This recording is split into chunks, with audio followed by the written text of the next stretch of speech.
Mount Abu में बाबा के समय का क्लास चल रहा था। This class was being narrated during the time of Brahma Baba at Mount Abu. 5 June 1967। The Murli is of the 5th June 1967. पहले पेज के अंत में बात चल रही थी। The topic being discussed at the end of the first page was भक्ति मार्ग में कह देते हैं भगवान ही सुख देता है, भगवान ही दुख देता है। In the path of bhakti, devotion, they say God Himself gives happiness and God Himself gives sorrow. अब भगवान को सुखदाता कहा जाता है या दुखदाता कहा जाता है? Well, is God called the giver of happiness or the giver of sorrow? Students, the giver of happiness. भगवान को तो सब कोई सुखदाता कहते हैं। Everyone certainly calls God the giver of happiness. फिर ऐसे क्यों कह देते हैं भगवान ही सुख देता है, भगवान ही दुख देता है?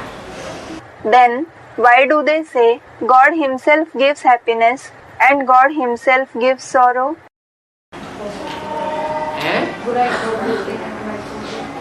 Someone said something. ये भक्ति मार्ग में जो कहने की बातें हैं, No, the topics that they speak about in the path of bhakti. भक्ति मार्ग में बोलते हैं कि भगवान ही सुख देते हैं, भगवान ही दुख देते हैं। They say in the path of bhakti that God Himself gives happiness and God Himself gives sorrow. ये शूटिंग ब्राह्मणों की संगम की दुनिया में होती होगी भक्तों के द्वारा। This shooting must be taking place in the confluence age Brahmin world through the devotees. क्योंकि भगवान के भक्त भी होते हैं, भगवान की प्रजा भी होती है। It is because there are devotees of God as well as there are subjects of God. बाप की प्रजा भी होती है, भगवान के भक्त भी होते हैं, बाप के वारिस भी होते हैं। There are subjects of the Father, there are devotees of God, and there are also the inheritors of the Father. तो कोई भक्तों ने शूटिंग की है क्या? So, some devotees have performed the shooting. What? कि भगवान सुख भी देते हैं और भगवान दुख भी देते हैं। Of creating the saying that God gives happiness as well as sorrow. वो कौन से भक्त रहे होंगे? वो कहते हैं भगवान दुख देते हैं, भगवान सुख देते हैं।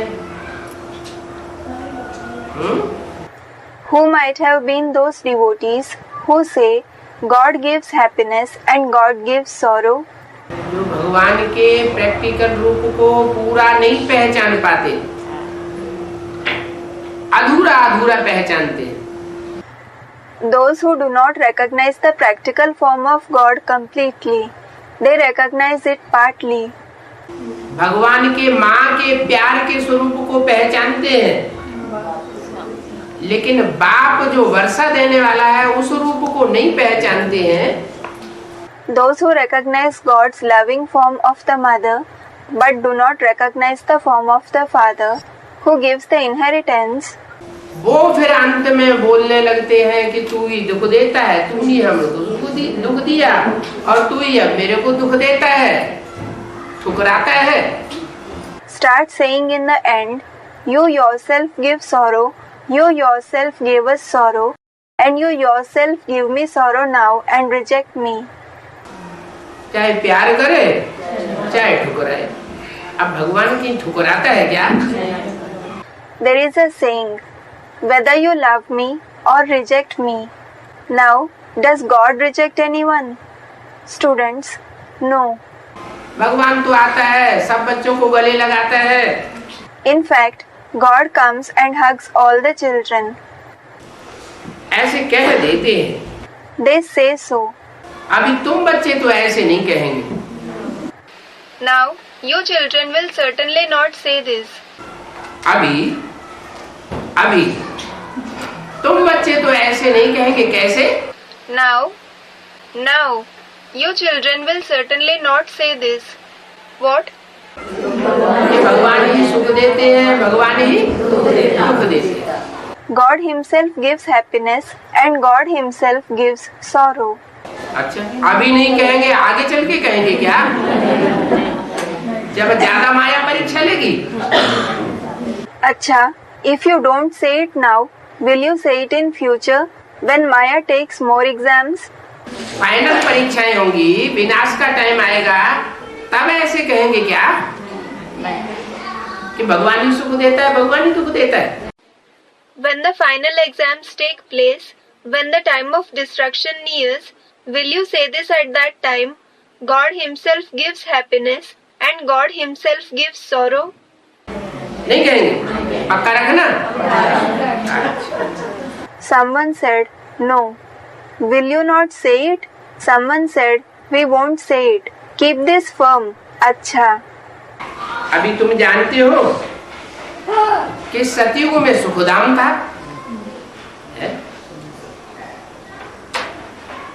क्यों? Now you know there was Sukhdam, the abode of happiness in the golden age. Why? सतयुग में सुखधाम क्यों था? Why was there Sukhdam in the golden age? कलयुग में दुखधाम क्यों है? Why is there Dukhdam, the abode of sorrow in the iron age? कलयुग अर्थात झूठ खंड।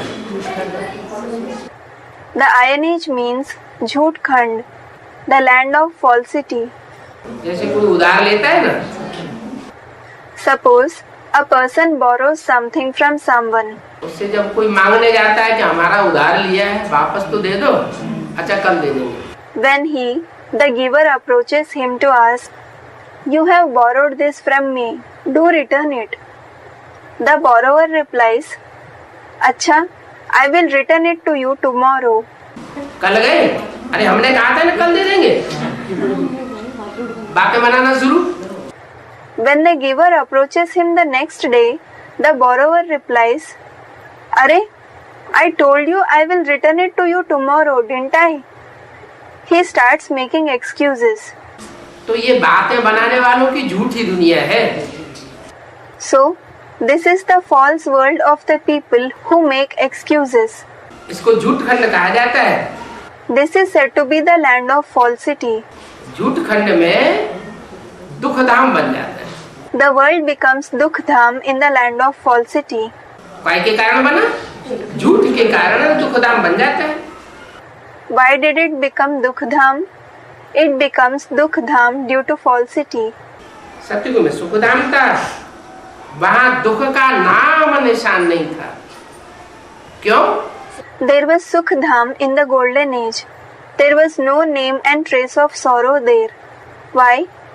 क्योंकि सत्य ही सत्य था, असत्य का नाम निशान नहीं था।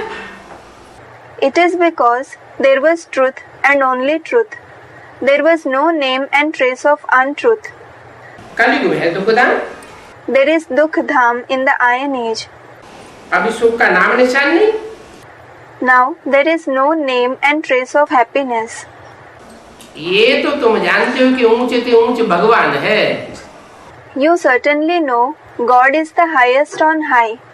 भगवान को ऊंचे से ऊंचे क्यों कहा? Why is God said to be the highest on high? भगवान की तुलना किससे कर दी? ऊंच ते ऊंच।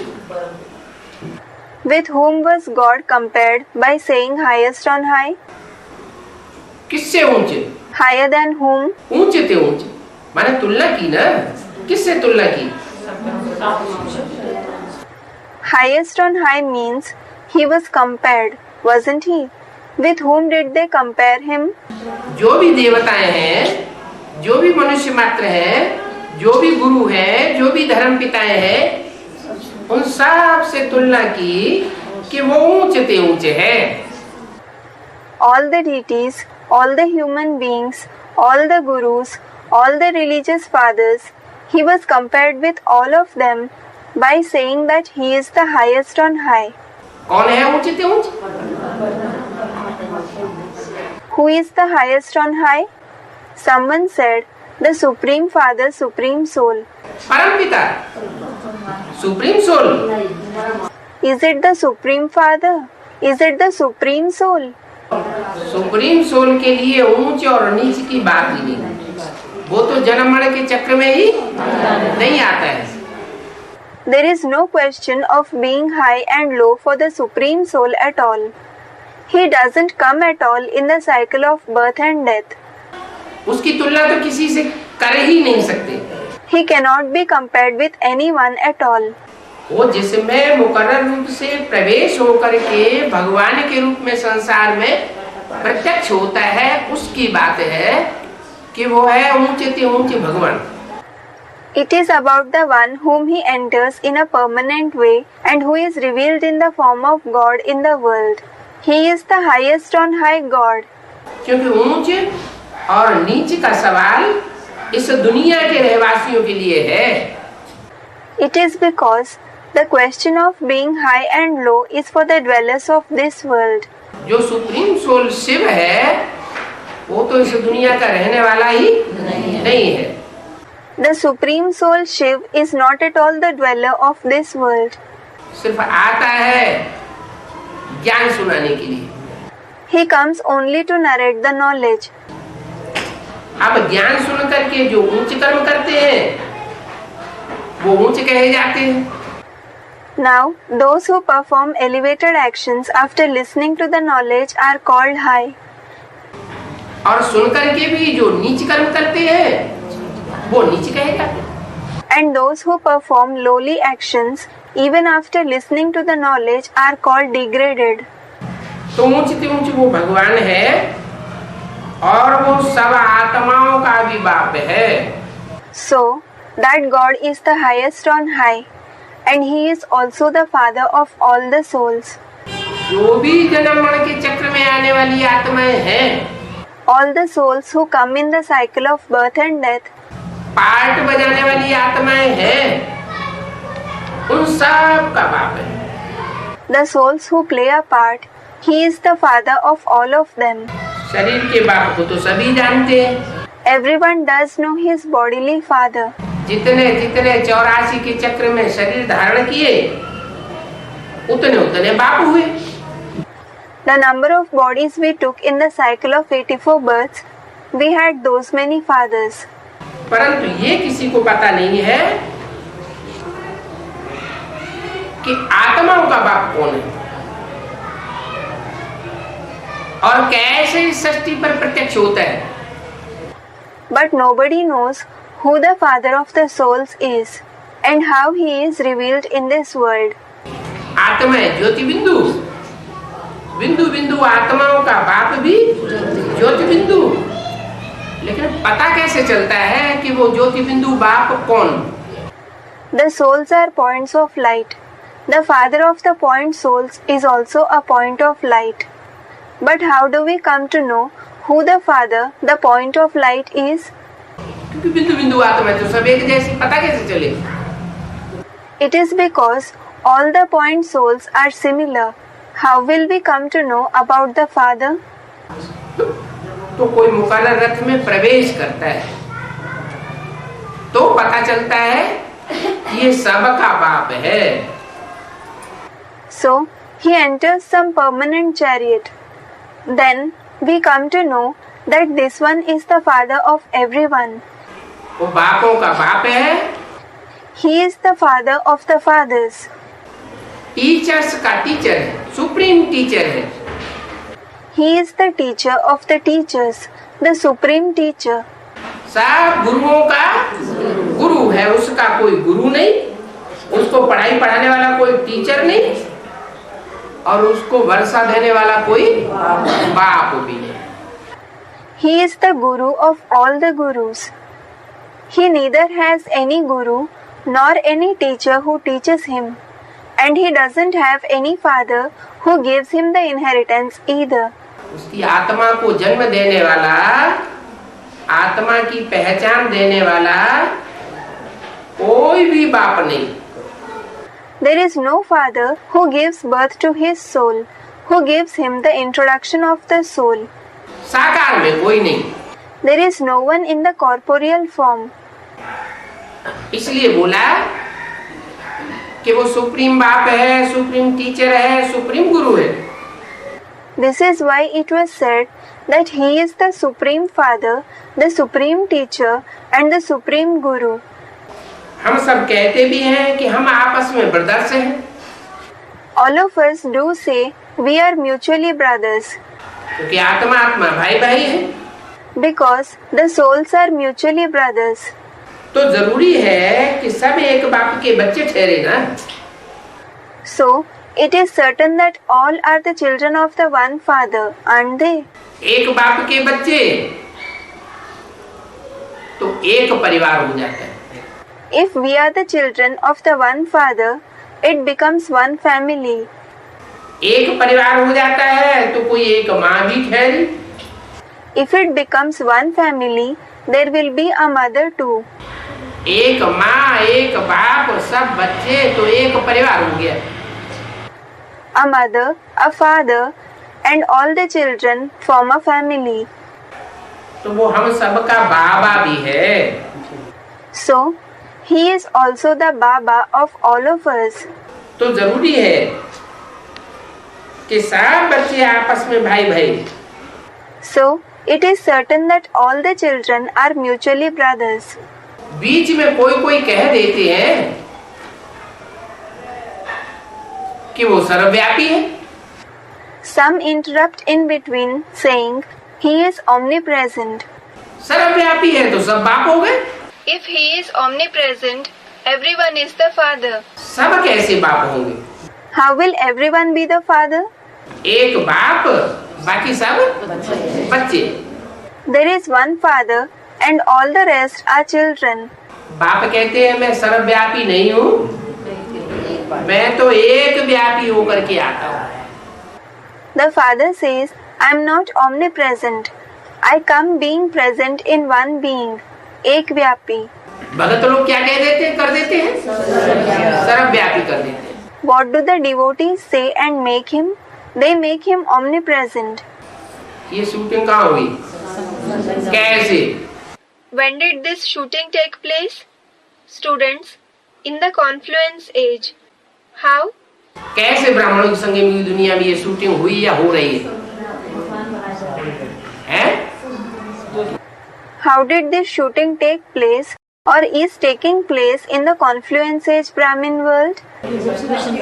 जिन्होंने भी अधूरी नॉलेज ली है, जिन्होंने बेसिक नॉलेज ली है, पूरी पढ़ाई नहीं पढ़ी है, All those who have taken the incomplete knowledge, those who have taken the basic knowledge and have not studied the complete knowledge, भगवान तो बेसिक नॉलेज भी देता है, फिर ऊंची पढ़ाई भी पढ़ाता है। God gives the basic knowledge and then teaches the higher studies as well.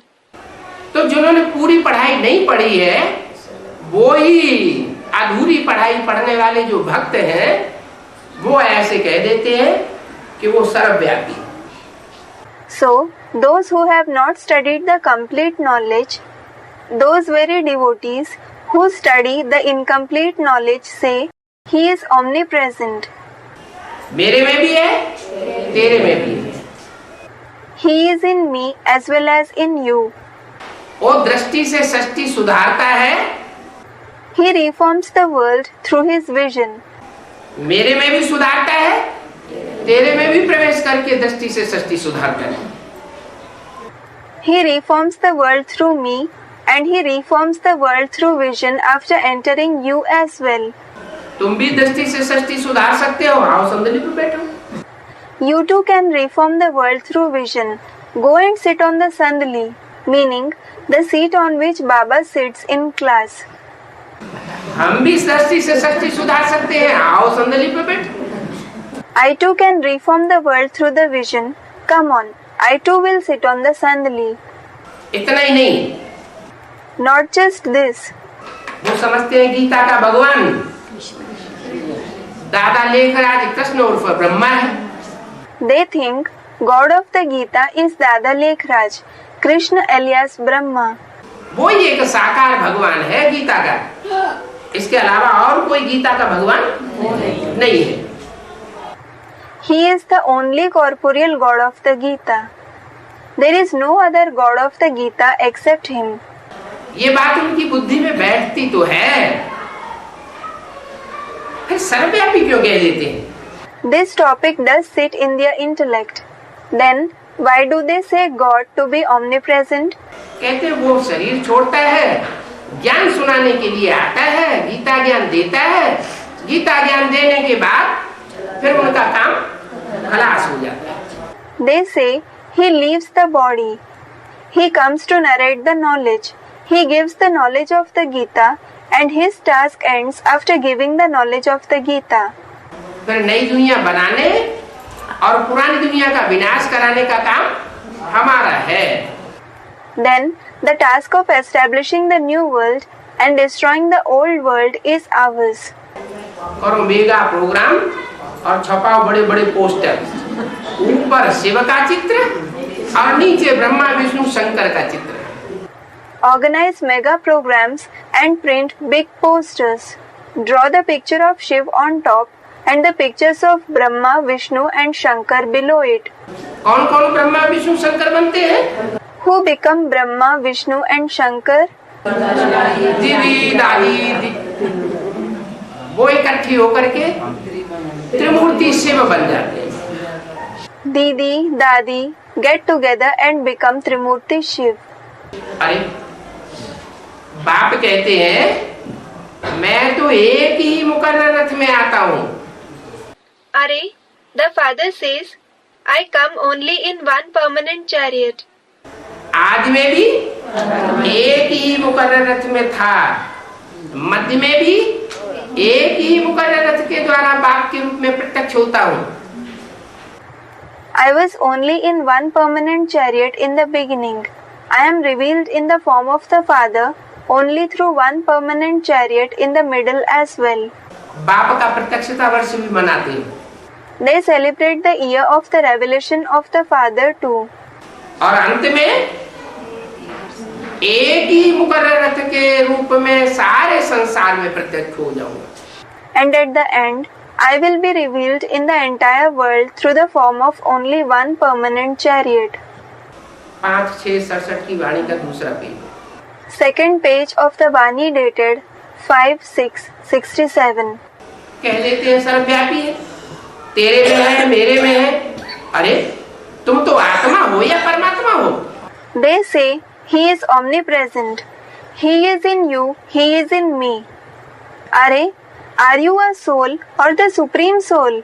तुम अपन को परमात्मा कहते हो तो परम पाठधारी तुम हो, तुम हीरो पाठधारी हो। You call yourself the supreme soul, then are you the supreme actor? Are you the hero actor? सारी सृष्टि में तुमने जो पार्ट बजाया या जो बजाए रहे हो वो हीरो पार्ट तुम्हारा है। In the whole world, the part that you played or the part that you are playing, is that part of the hero yours? जो हीरो पार्टधारी होता है वो आदि में भी हीरो होता है, मध्य में भी हीरो होता है और अंत में भी हीरो पार्ट हो जाता है। A hero actor remains a hero in the beginning as well as in the middle, and he also plays the part of a hero in the end. सत्युग के आदि में शास्त्रों में लिखा हुआ है कि नारायण का राज्य था। It is written in the scriptures that there was the rule of Narayan in the beginning of the golden age. जो नारायण था 16 कला संपूर्ण देवता था, वही जन्म के चक्र में आते आते अंतिम जन्म में क्या बन जाता है? Narayan, a deity who was complete with 16 celestial degrees, what does he himself become in the last birth after coming in the cycle of birth and death repeatedly? अंतिम जन्म में पतित नर बन जाता है। He becomes an impure nar, man, in the last birth. नर को फिर नारायण बनाता हूँ। I make nar into Narayan again. ये गीता का ज्ञान है। This is the knowledge of the Gita. कि हे अर्जुन तू ऐसे कर्म कर जो नर से नारायण बन और नारी से लक्ष्मी बन। O Arjun, perform such actions that you become Narayan from Nar and Lakshmi from Nari, woman. तो जो नर से नारायण बनते हैं तो पहले जन्म में हीरो पार्टधारी प्रत्यक्ष हो जाते हैं। So, The one who becomes Narayan from a man is revealed as the hero actor in the first birth. मध्य में भी हीरो पार्टधारी बनकर के उन्हें पार्ट बजाया होगा. He would have played a part being a hero actor in the middle as well. और अंत में भी उसी नारायण में वो सुप्रीम सोल बाप प्रवेश करते हैं और प्रवेश करके उसको हीरो बनाते हैं. And even in the end, the Supreme Soul Father enters the same Narayan and makes him the hero after entering him. तो तुम सब तो हो आत्मा. So, you all are souls. मैं हूँ तुम्हारा बाप, परम पिता, परमात्मा. ये तुम्हारा शरीर है. फिर तीसरी चीज कैसे हो सकती है? I am your Father, the Supreme Father, Supreme Soul, and this is your body. Then, how can there be a third thing? आत्मा और ये तुम्हारा शरीर. You are a soul, and this is your body. आत्मा को परमात्मा थोड़ी कहेंगे. A soul will not be called the Supreme Soul. आत्मा जन्म मरण के चक्र में आती है. परम पिता परमात्मा जन्म मरण के चक्र में नहीं आता है. The soul comes in the cycle of birth and death, whereas the Supreme Father, Supreme Soul, does not come in the cycle of birth and death. अगर वो भी जन्म मरण के चक्र में आ जाए तो इस सृष्टि को उठाने वाला कोई नहीं है. पतितों को पावन बनाने वाला कोई भी नहीं. If he too comes in the cycle of birth and death, then there is no one to uplift this world. There is no one to make the impure pure. इसलिए जीव आत्मा कहा जाता है. This is why it is said the living soul, Jivatma. आत्माओं को जीवित आत्मा, जीवन में रहने वाली आत्मा. The souls are called the living soul, the soul with life. जीव परमात्मा थोड़ी कहा जाता है. क्या? It is not said Jeev Paramatma, living supreme soul. What? जीवधारी परमात्मा है ऐसे थोड़ी कहते. They don't say the supreme soul is the one who possesses life. फिर परमात्मा सर्वव्यापी भला कैसे हो सकता है? Then how can the supreme soul be omnipresent? वो अगर सर्वव्यापी होता तो फिर फादर हो जावे, सभी फादर हो जावे. If he is omnipresent, there will be fatherhood. Everyone will become the father. Father को फादर ही से वर्षा काहे को मिलेगा? How will a father get inheritance from a father himself? बाप से तो बच्चे को वर्षा मिलता है. A child gets the inheritance from the father. अगर सभी फादर हो जाए तो फिर बाबा किनको कहें? If everyone becomes the father, whom will we call Baba? इतनी छोटी सी बात भी कोई की बुद्धि में आती नहीं है. Even such a small topic does not come in anyone's intellect. तो बाप कहते हैं कितने बेसमझ बन गए. So the father says they have become so ignorant. हम तुमको आज से 5000 वर्ष पहले कितना समझदार बना करके गए थे. 5000 years ago, I made you so intelligent before departing. Healthy, wealthy, समझदार. I made you healthy, wealthy, intelligent. इससे जास्ती समझदार और कोई हो ही नहीं सकता जितना तुमको समझदार बनाया था. कितना समझदार?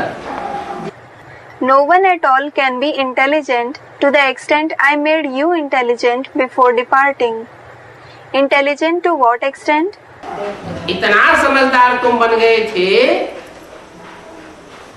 कि आत्मा के अपने 84 जन्मों की सारी हिस्ट्री तुम्हारी बुद्धि में आ गई थी. You became intelligent to such an extent that the entire history of the 84 births of the soul came in your intellect. इतना समझदार तुम और कोई जन्म में तुमको बनाता ही नहीं. मैं ही आकर के तुमको इतना समझदार बनाता हूँ. No one else makes you so intelligent in any other birth at all. Only I come and make you so intelligent. तो बाप कहते हैं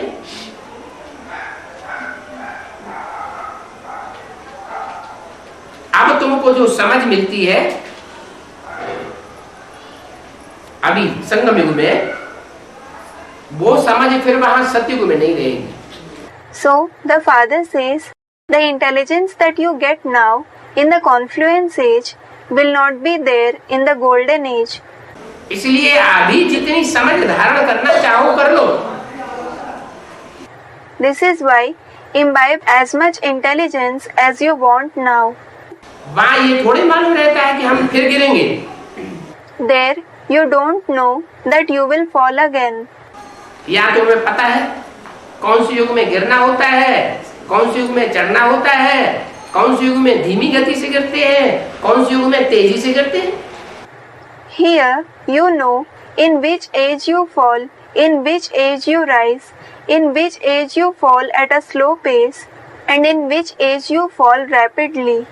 अगर वहाँ सतयुग में ये पता हो कि हम गिरेंगे, If you know this there in the golden age that you will fall, तो फिर सुख की सारी खुशी उड़ जाएगी। then the entire intoxication of happiness will vanish. सुख की भाषणा ही नहीं आएगी, चिंता लग जाएगी। You won't have the feeling of joy at all. You will be worried. तुम जानते हो कि सतयुग में ये ज्ञान प्रायः लोप हो जाता है। You know, this knowledge becomes almost extinct in the golden age. प्रायः लोप का मतलब? What does almost extinct mean? आत्मा जो है वो अपने स्वरूप में टिक जाती है। The soul becomes stable in its form. क्या? आत्मिक स्थिति की शान पक्की हो जाती है। What? The dignity of the soul conscious stage becomes firm. फिर कोई परेशान होता ही नहीं। Then nobody is worried at all. परेशान कब होते हैं? When are we worried? जब यहाँ आत्मिक स्थिति की शान में नहीं रहते, भूल जाते हैं, तो परेशान होते हैं, दुखी होते हैं, अशांत होते हैं। When we don't remain in the dignity of the soul conscious stage here, we forget it. Then we worry. We become sorrowful and restless. और वहाँ तो आत्मिक स्थिति पक्की हो जाती है। कब तक के लिए? And there, the soul conscious stage becomes firm. For how long? 2500 साल के लिए पक्की हो जाती है। माना 2500 साल तक कोई भी आत्मा परेशान, दुखी, अशांत नहीं होती। It becomes firm for 2500 years. It means no soul feels worried, sorrowful and restless for 2500 years. ये बात तुम्हारी बुद्धि में अभी है, पर सतयुग में ये बातें उड़ जाएंगी। So you have this in your intellect now. Then all this will vanish from your intellect in the golden age. ब्राह्मण ये अधिकारी रहते हैं ये ज्ञान लेने के लिए। Only the Brahmins are entitled to take this knowledge. जो अभी ब्राह्मण बन रहे हैं वो अधिकारी है। Those who are becoming Brahmins now, they are entitled to take knowledge. ब्राह्मण नहीं बन रहे हैं, ब्राह्मण बना क्या है?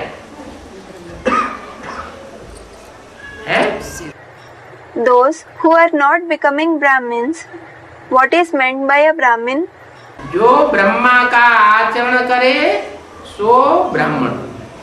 The one who follows the conduct of Brahma is a Brahmin.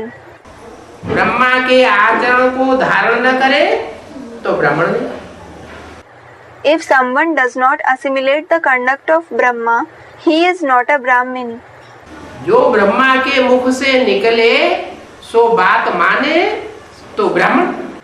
The one who accepts the words that come out of the mouth of Brahma is a Brahmin. और ब्रह्मा के मुख से निकली हुई बात न माने तो ब्रह्मा मुखवंशावली ब्राह्मण ही नहीं। And the one who does not accept the words that came out from the mouth of Brahma, he is not a Brahma Mukhvanshavali Brahmin at all. Mukhvanshavali, meaning progeny born from the mouth, meaning the knowledge. तो जो ब्राह्मण होते हैं वो ही इस ज्ञान के अधिकारी होते हैं। So, only the Brahmins are entitled to this knowledge. Brahma का आचरण है पवित्र रहो और पवित्र बनाओ। The conduct of Brahma is be pure and make others pure. ज्ञान का तंत्र भी है, योगी बनो, पवित्र बनो। The essence of the knowledge also is be a yogi, be pure. तो जो पवित्र नहीं रहते उनकी बुद्धि में से ये ज्ञान उड़ जाता है। So, those who don't remain pure, this knowledge vanishes from their intellect. Practical ज्ञान है, This is the knowledge to put into practice. ऐसे नहीं सिर्फ सुनने सुनाने का है। It is not just for listening and narrating. जो भी ज्ञान में चलने वाले हैं वो प्रैक्टिकल अनुभव करते हैं। All those who follow the knowledge experience this in practice. कि अनेक प्रकार का वो माया नीचे गिरा देती है तो बुद्धि में से सारा ज्ञान उड़ जाता है। That if sometimes Maya makes them fall due to some reason, then the entire knowledge vanishes from the intellect. नहीं तो ज्ञान बुद्धि में रहता है। Otherwise, the knowledge remains in the intellect. बाबा भी बताते हैं शेरनी का दूध सोने के बर्तन में ठहरेगा। Baba also says the milk of a lioness will stay in the golden vessel. तो ये सोने का पात्र बुद्धि जब तक रहती है, माने पवित्र बुद्धि, सच्ची बुद्धि रहती है। सोना माने क्या? सच्चाई। तब तक ज्ञान बुद्धि में ठहरता है। So, as long as the intellect remains a golden vessel, meaning the intellect remains pure and true, what is meant by gold? Truthfulness. The knowledge remains in the intellect. और बुद्धि सोने की न रहे, मिट्टी की बन जाए। And if the intellect does not remain golden, if it becomes like mud, मिट्टी रूपी देह अभिमान में आ जाए तो देहमान में आने से काम, क्रोध, लोभ, मोह, अहंकार 5 विकार आते हैं और आत्मा नीचे गिर जाती है। if it becomes the one with mud-like body consciousness, then by becoming body conscious, the 5 vices, that is, lust, anger, greed, attachment and ego come and the soul falls. आत्मा जब नीचे गिरती है तो ज्ञान ज्ञान सब भूल जाता है। When the soul falls, it forgets knowledge and everything. तो बताया ब्राह्मण ही अधिकारी होते, ब्राह्मण बना पवित्र। So it was said, only the Brahmins are entitled to the knowledge. A Brahmin means someone pure.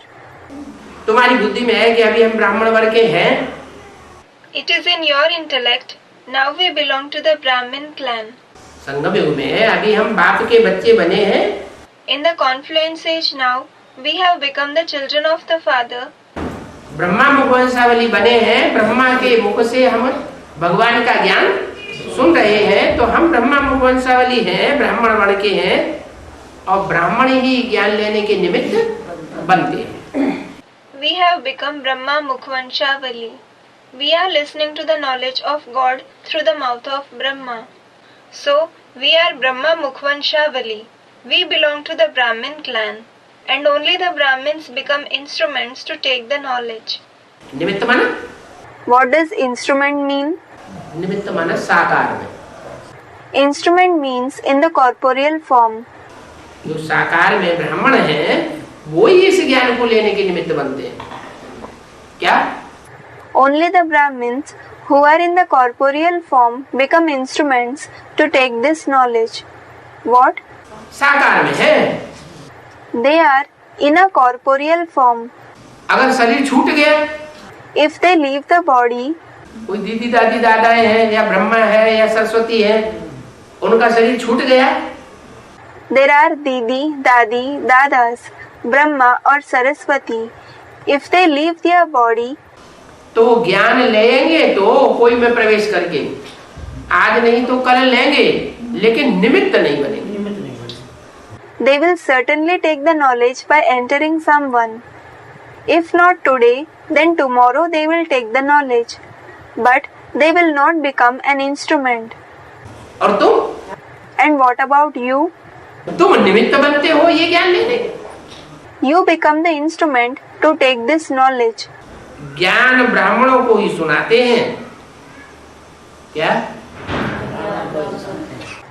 He narrates the knowledge only to the Brahmins. What? Student, he narrates knowledge to Brahmins. कैसे? How?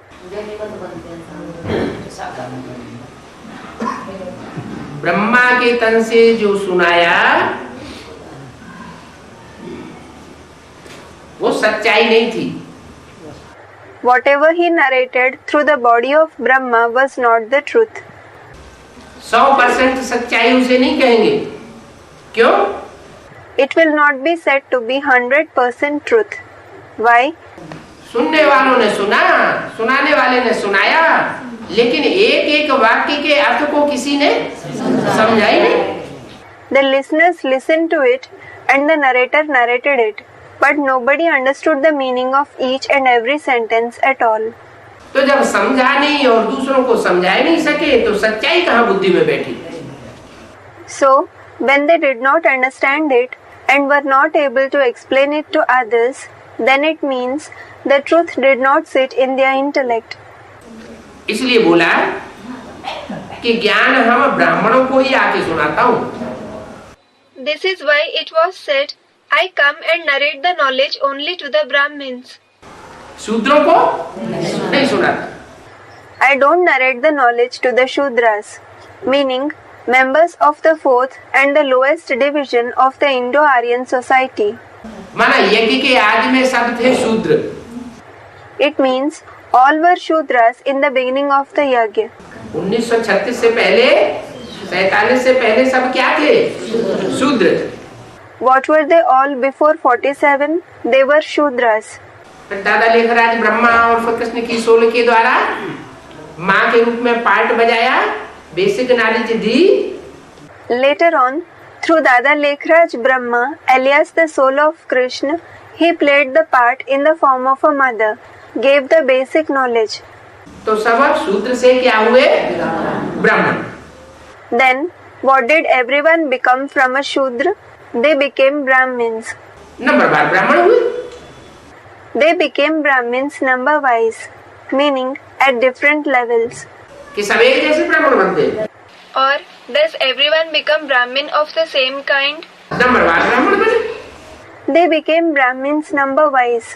तो जो ब्राह्मण होते हैं, बनते हैं, उन्हीं की बुद्धि में ये ज्ञान बैठता है। So, this knowledge sits only in the intellect of those who are Brahmins, those who become Brahmins. ब्राह्मणों को ही ज्ञान सुनाते हैं।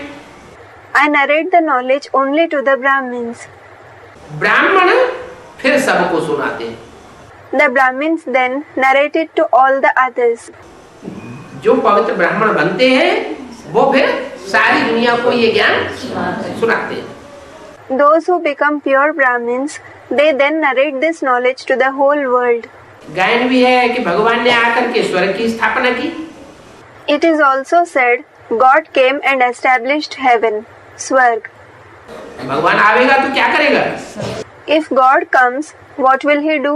स्वर्ग स्थापन करके जाएगा या बीच में ही शरीर छोड़ के चले जाएगा? Will he go after establishing heaven, or will he leave the body in between and depart? Students, he will go after establishing heaven. भक्ति मार्ग में जो गायन है कि भगवान ही सुखदाता है, सुख की सृष्टि रचने वाला है। The saying in the path of bhakti that God himself is the giver of happiness, the one who creates the world of happiness. और जितने भी धर्म पिताएं हुए, धर्म तो स्थापन किए, लेकिन सुख की सृष्टि किसी ने, दुनिया दुखी दुख में और गिरती गई। All the other religious fathers that existed, they did establish their religion, but no one created the world of happiness. The world kept falling in sorrow more and more. दुख बढ़ता ही गया। Sorrow kept increasing. धर्म पिताओं के आने के बाद सुख नहीं आया। There wasn't happiness after the arrival of the religious fathers. सुख बढ़ा नहीं, सुख और ही कम होता गया। Happiness did not increase. It kept decreasing even more. तो जो गायन है कि भगवान ही आकर के स्वर्ग रचते हैं, स्वर्ग बनाते हैं, वैकुंठ बनाते हैं, जन्नत रचते हैं, वो कहाँ का गायन है? So, The saying that God Himself comes and creates heaven, makes Vaikunt, creates Jannat, is the saying of which period? इस संगम युग का गायन है। It is the saying of this confluence age. तो इससे भी साबित होता है कि ब्रह्मा के तन में आया तो, लेकिन भगवान बनकर के नहीं आया। So, this also proves that he certainly came in the body of Brahma, but he did not come as God. अगर भगवान के रूप में आया होता तो ब्रह्मा के मंदिर होते, ब्रह्मा की मूर्ति होती, ब्रह्मा की पूजा संसार में चलती होती। Had he come in the form of God, then there would have been the temples of Brahma, there would have been the idols made for him, and he would have been worshipped in the world. और फिर बाबा ने भी मना कर दिया कि बच्चे ब्रह्मा का चित्र या मूर्ति नहीं बना। And then Baba also forbade children, don't make the picture or idol of Brahma. अगर बनावेंगे तो तुम भी पतित हो जाओगे। If you make it, you too will become impure. तो जिन्होंने मुख से निकली हुई ब्रह्मा की बात को माना, So, those who accepted the words that came out of the mouth of Brahma, वो ब्रह्मा मुखवंशावली ब्राह्मण हुए। और वही ब्राह्मण जो है जब बाप टीचर के रूप में आकर के ज्ञान की एक एक बात का हिज्जा हिज्जा करके समझाते हैं तो उनकी बुद्धि में वो ज्ञान बैठता है। they became the Brahma Mukhvanshavali Brahmins. And when the father comes as the teacher and explains every point of knowledge in detail, the knowledge sits in the intellect of those very Brahmins. भगवान ने आकर स्वर्ग की स्थापना की, राजयोग सिखाया। God came and established heaven. He taught Raj Yoga. ऊंच ऊंच बाप ने आकर के क्या सिखाया? What the highest on high father taught when he came, वो तो अभी तुम जान गए हो और सभी के लिए जानते हैं। you have understood it now, and regarding the others, you know anyway. Krishna जयंती भी मनाते हैं, समझते हैं कि वो तो वैकुंठ का मालिक था। है? They also celebrate the birthday of Krishna, Krishna Jayanti. They think that he was the master of heaven, Vaikunt. जयंती मनाई जाती है तो साकार की मनाई जाती है या निराकार की मनाई जाती है? Is the birthday of the corporeal form or the incorporeal form celebrated? Students of the corporeal form. साकार की मनाई जाती है। The birthday of the corporeal form is celebrated. जो कृष्ण की जयंती मनाते हैं या जो भी राम की जयंती मनाते हैं तो कभी साकार में वो आत्माओं ने पार्ट बजाया होगा। They celebrate the birthday of Krishna or the birthday of Ram. So, those souls might have played some part in the corporeal form at some time. Krishna की जयंती मनाते हैं द्वापर में। They celebrate the birthday of Krishna in the Copper Age. तो जरूर द्वापर युग की shooting हुई होगी। So certainly, the shooting of the Copper Age might have taken place. Drama है ना, कोई नाटक होता है तो उसकी रिहर्सल होती है, शूटिंग होती है। It is the drama, isn't it? There is some drama. Its rehearsal, its shooting takes place. तो शूटिंग पीरियड में जब द्वापर युग की शूटिंग हो रही थी उस समय कृष्ण की आत्मा ब्राह्मण बच्चों के बीच में प्रत्यक्ष होती है और उसकी जयंती माना जन्म होता है। So, in the shooting period, when the shooting of the Copper Age was taking place, at that time, the soul of Krishna is revealed among the Brahmin children, and his Jayanti takes place, meaning he is born. कहाँ जन्म होता है? Where is he born? Jail में जन्म होता है। He is born in jail. जिस दिन जन्म होता है उस दिन जन्माष्टमी मनाते हैं। The day he is born, they celebrate Janmashtami on that day. Janmashtami, the name given for the birthday of Krishna in the path of bhakti. क्या? जन्माष्टमी मनाते हैं। What? They celebrate Janmashtami. कहते हैं उस दिन वो जेल से छुटकारा मिला। They say he was released from the jail on that day. स्वतंत्र हुआ। He became free. कंस की जेल से स्वतंत्र हुआ।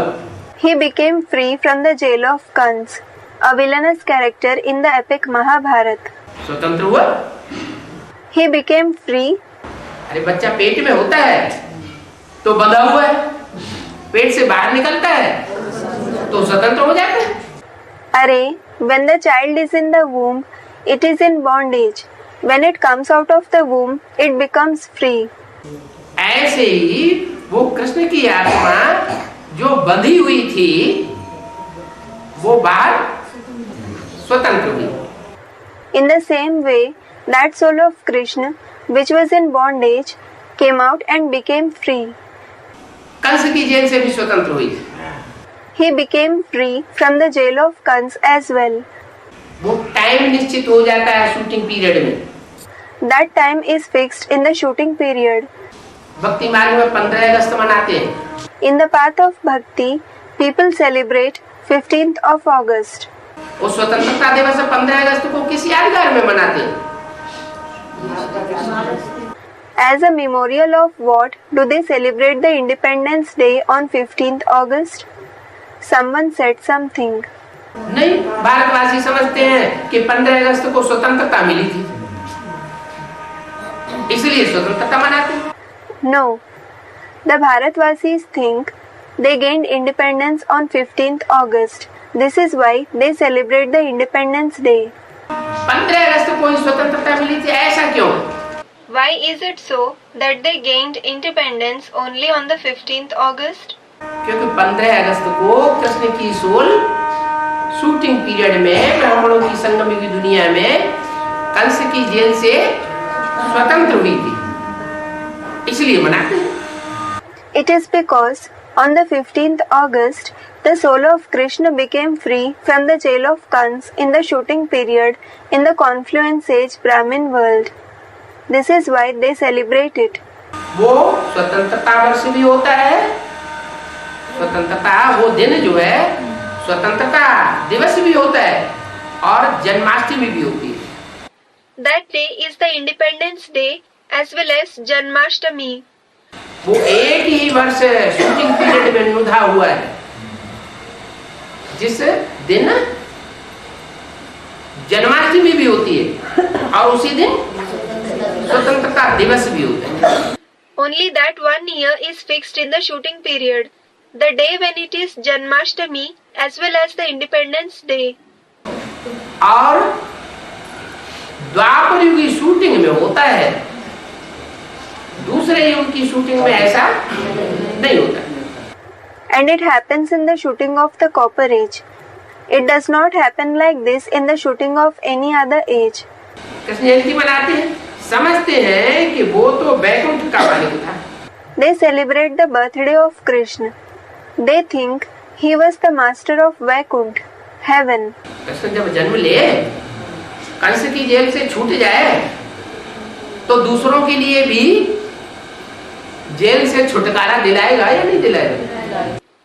When Krishna is born and is released from the jail of Kans, then will he release the others from the jail as well or not? Student, he will. इतने बड़े बड़े धर्म पिताएं हुए, अगर वो दुखों की जेल से छूट गए होते, मुक्त हो गए होते, उनको मुक्ति जीवन मुक्ति मिली हुई होती, तो दूसरों को भी मुक्ति जीवन मुक्ति दिलाते या नहीं दिलाते? There were such great religious fathers. Had they become free from the jail of sorrow, had they been liberated, had they received mukti, meaning liberation, and jivan mukti, meaning liberation in life, then would they have enabled the others to attain mukti and jivan mukti or not? Students, they would. न खुद जीवन मुक्ति में गए और न दूसरों को ले जा सके। They neither received Jivan Mukti themselves, nor could they make others attain Jivan Mukti. कह देते हैं महात्मा बुद्ध पार निर्वाण गया। They do say Mahatma Buddha went to Nirvana. Shankaracharya पार निर्वाण गए। Shankaracharya went to Nirvana. means beyond speech. It also means the supreme abode. लेकिन पारिनिर्वाण गए क्या? नहीं. But did they go to nirvana in reality? No. कोई प्रूफ नहीं है. There is no proof of it. पार जो जाएगा वो दूसरों को भी पार ले जाएगा. The one who goes across, meaning the one who attains true liberation, will take the others across as well. खुद पार नहीं जाएगा, दूसरों को भी पार नहीं ले जाता. If he himself doesn't go across, he doesn't take the others across either. गुरु मर जाते हैं, उनके चेले फिर दूसरा गुरु कर लेते हैं कि ये दूसरा गुरु हमको पार लगा देगा. When a guru dies, his followers make someone else their guru, thinking this one will take us across. तो इसका मतलब पहला गुरु पार नहीं गया ना. It means that the first guru did not go across, did he? बीच में ही पुरुषार्थ करते डूब गया ना. He drowned in between while making purusharth, meaning spiritual effort, didn't he? अब कृष्ण जिसके लिए कहते हैं वैकुंठवासी था, वैकुंठ का मालिक था, वो कौन सी कृष्ण की बात है? Now Krishna, for whom it is said that he was the resident of Vaikunt, he was the master of Vaikunt. It is about which Krishna? दादा लेखराज की बात है. Is it about Dada Lekhraj? या दादा लेखराज की ही सोल अपना शरीर छोड़ने के बाद कोई ब्राह्मण बच्चे में प्रवेश होकर के ज्ञान चंद्रमा का पार्ट बजाती है, अधूरे चंद्रमा का पार्ट बजाती है, उसकी यादगार है. Or is it the memorial of a Brahmin child whom the same soul of Dada Lekhraj enters after leaving his body and through whom he plays the part of the moon of knowledge, the part of the crescent moon? संगम युग में ही कृष्ण की soul उर्फ दादा लेखराज ब्रह्मा की soul प्रवेश करके जब part बजाती है, मस्तक में अंदर अर्धचंद्र दिखाया जाता है. In the confluence age itself, when the soul of Krishna, alias the soul of Dada Lekhraj Brahma, enters the Brahmin child and plays his role, a crescent moon is shown on the head of Shankar. Shankar के माथे पर अर्धचंद्र दिखा. They show a crescent moon on the head of Shankar. तो समझते हैं कि कृष्ण वैकुंठ का मालिक था, जरूर मालिक कौन बनेगा? So they think Krishna definitely was the master of Vaikunt. Who will become the master? अरे राजाई का मालिक कौन बनेगा? Are, who will become the master of the kingship? कहते हैं इस राज्य का मालिक कौन है? They ask, who is the master of this kingdom? जो होगा उसने पुरुषार्थ भी किया होगा. The one who is the master must have also made Purusharth. तो वो विश्व भर का मालिक था, ये किसी की बुद्धि में नहीं है. So he was the master of the whole world. This is not in anyone's intellect. Krishna सिर्फ वैकुंठ का मालिक नहीं था. क्या?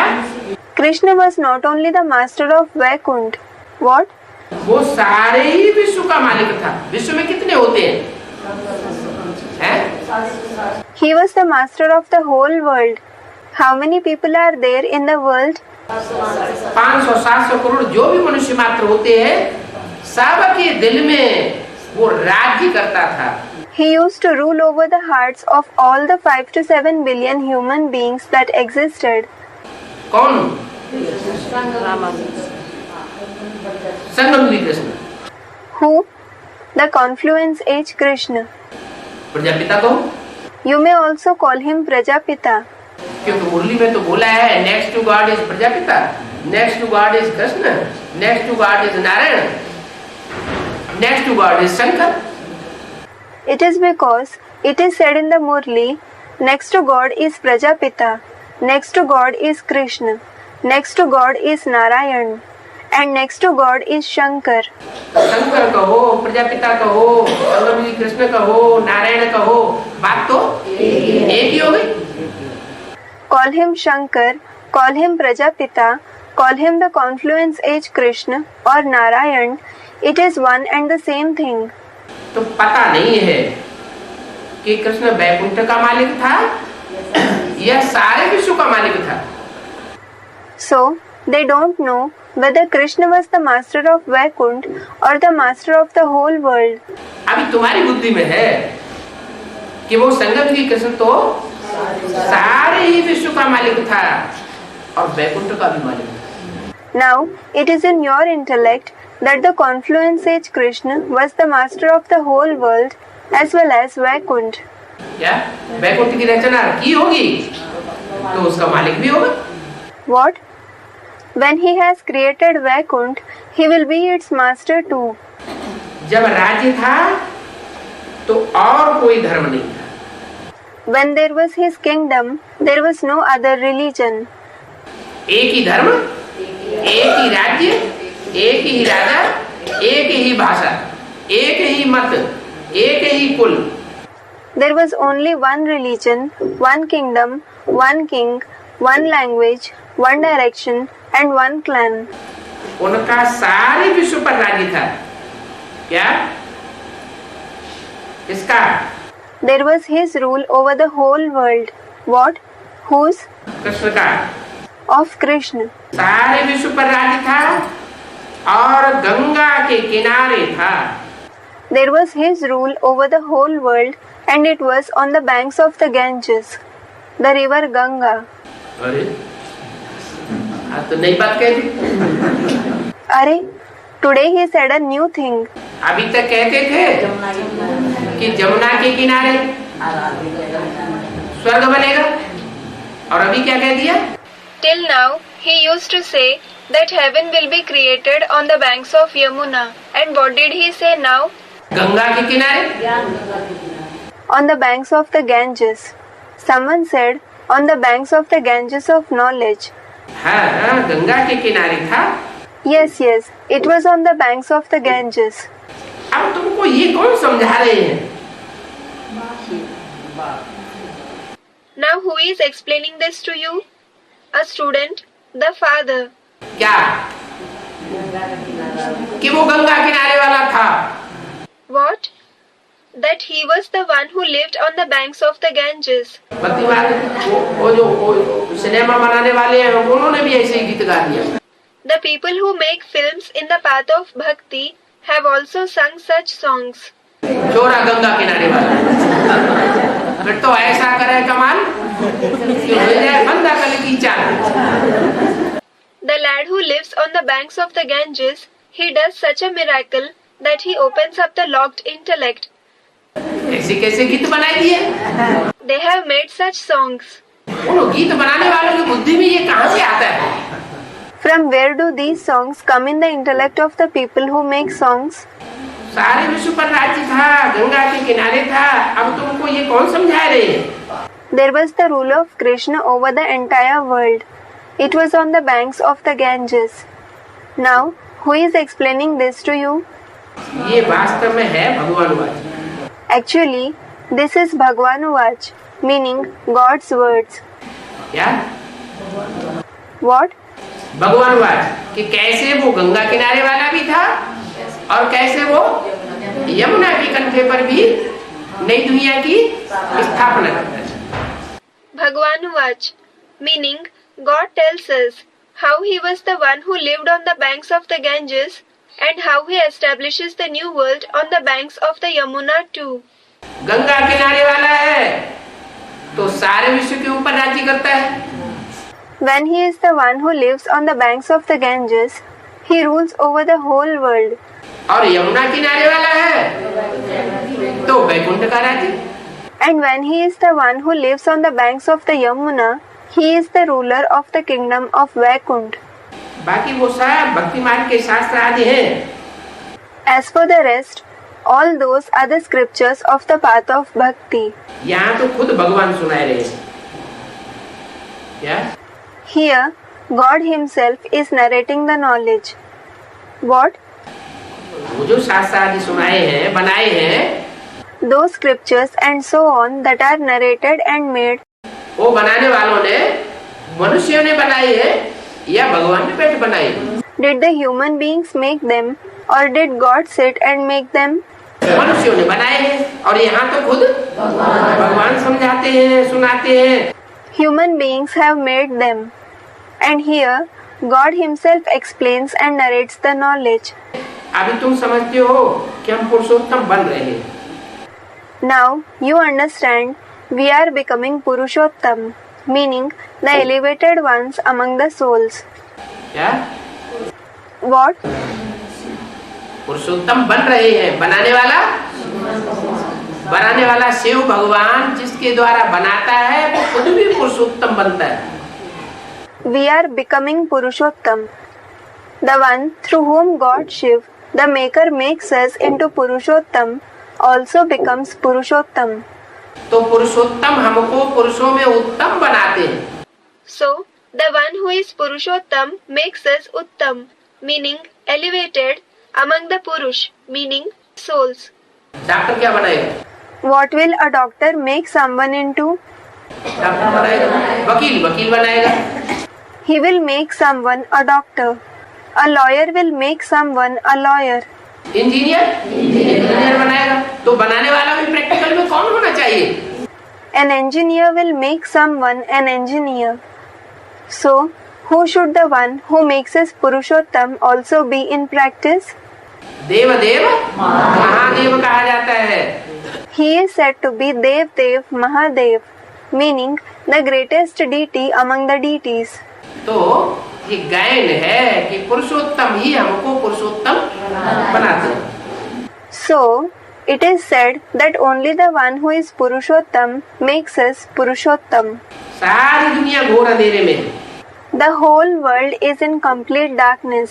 गाया भी जाता है ज्ञान सूर्य प्रगटा अज्ञान अंधेर विनाश। It is also sung, Gyan Surya Pragata, Agyan Andher Vinash.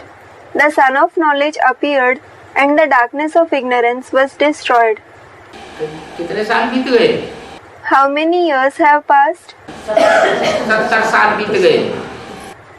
70 years have passed. ज्ञान सूर्य प्रगटा कि नहीं प्रगटा? Did the sun of knowledge appear or not? प्रगटा। Did he appear? तो अज्ञान अंधेर विनाश हुआ कि नहीं हुआ? So, was the darkness of ignorance destroyed or not? है? हुआ? है? Was it destroyed? नंबरवार बुद्धियों में ज्ञान सूर्य प्रकट हुआ, अज्ञान अंधेर विनाश हुआ। Did the sun of knowledge appear in the intellect of the children number-wise, meaning more or less? Was the darkness of ignorance destroyed? Someone said it was. नंबरवार हुआ। Did it happen number-wise? Meaning at different levels according to the degree of recognition of the children. माना नंबरवार अभी निश्चय अनिश्चय बुद्धि भी बनते रहते हैं। It means they also keep becoming the ones with a faithful and a doubting intellect number-wise, meaning more or less now. अगर पूरा ही प्रकट हो जाए तो कभी भी आत्मा दुखी नहीं महसूस करेगी। If he appears completely, the soul will never experience sorrow. कभी दुखी कभी सुखी। Sometimes it becomes sorrowful and sometimes it becomes happy. कभी उमंग उत्साह और कभी चेहरा लटक जाता है। Sometimes it has zeal and enthusiasm and sometimes it becomes upset. माया बाइलोरा डाल देती है। Maya creates obstacles. इससे साबित होता है अभी ज्ञान सूर्य जो है वो सन 76 में रात के 12 बजे उदय हुआ है। With this it is proved the sun of knowledge rose at 12 o'clock at night in the year 76. अभी सब कहे कि हाँ यही है। It is not possible that everyone says, yes, it is this one, it is this one, it is this one now. ये किसी की बुद्धि में अभी नहीं है। This is not in anyone's intellect now. अभी कहते हैं हाँ ये महात्मा है, वो महात्मा परमात्मा हो सकता है, वो हो सकता है, अच्छा ये नहीं है, वो नहीं है, लेकिन अभी कौन है ये पक्का निश्चय बुद्धि अभी नहीं बने। Now they say, yes, this great soul, Mahatma, is God. That great soul can be the supreme soul. It can be that one. Acha, it is not this one. It is not that one. But who he is? They have not become the ones with a faithful intellect about it now. सारी दुनिया घोर अंधेरे में है। The whole world is in complete darkness. गाया भी जाता है ज्ञान सूर्य प्रगटा अज्ञान अंधेर विनाश। It is also sung, ज्ञान सूर्य प्रगटा अज्ञान अंधेर विनाश। अभी तुम अर्थ को जानते हो। Now you know the meaning. क्या अर्थ है? What is the meaning? अर्थ ये है कि बाप का प्रत्यक्षता वर्ष तो मनाया। The meaning is that they did celebrate the year of the revelation of the Father. लेकिन सन 76 रात्रि का 12 बजे का टाइम है जो विदेशियों के द्वारा ज्ञान सूर्य प्रकट हुआ। But the year 76 is the 12 o'clock at night, when the sun of knowledge was revealed by the foreigners. जो विदेशियों की दिन की शुरुआत है वो कै बजे से होती है? रात्रि के 12 बजे से। From what time does the day start for the foreigners? From 12 o'clock at night. अभी भारतवासियों ने उसे नहीं समझा कि ज्ञान सूर्य प्रकट हुआ। Now, the residents of Bharat did not understand that the sun of knowledge appeared. विदेशियों ने समझा कि सूर्य उदित हुआ 76 में। The foreigners understood that the sun of knowledge rose in 76. जो स्वदेशी है उनकी बुद्धि में अभी भी नहीं बैठा। It hasn't sat in the intellect of the Swadeshis till now. Swadeshis, those who belong to the country Bharat. भारतवासियों का दिन की शुरुआत कब होती है? When does the day start for the Bharatvasis, meaning the residents of Bharat? सुबह सुबह जब सूर्य उदय होता है तब वो दिन की शुरुआत मानते हैं। Students, when the sun rises. Early in the morning, when the sun rises, it is then they consider the day to begin. इसका मतलब अभी भारतवासियों की बुद्धि में ज्ञान सूर्य उदय नहीं हुआ। This means that the sun of knowledge has not yet risen in the intellect of the Bharatvasis. अच्छा, तो ये एडवांस नॉलेज जो ले रहे हैं वो सब विदेशी है क्या? हैं? Acha, are the people who are taking this advanced knowledge foreigners? मानेंगे विदेशी है कि स्वदेशी है? Will you accept you are foreigners? Are you foreigners? Meaning Videshi or Swadeshi? हैं? कौन से देशी है? हैं? कौन से देशी है? हैं? स्वदेशी है? You are the residents of which country? Someone said Swadeshi. Are you a Swadeshi? अरे कोट कोट पैंट पहने हुए बैठे हैं। स्वदेशी कैसी? हैं? Are you are sitting wearing a coat and trousers. Then how are you a Swadeshi?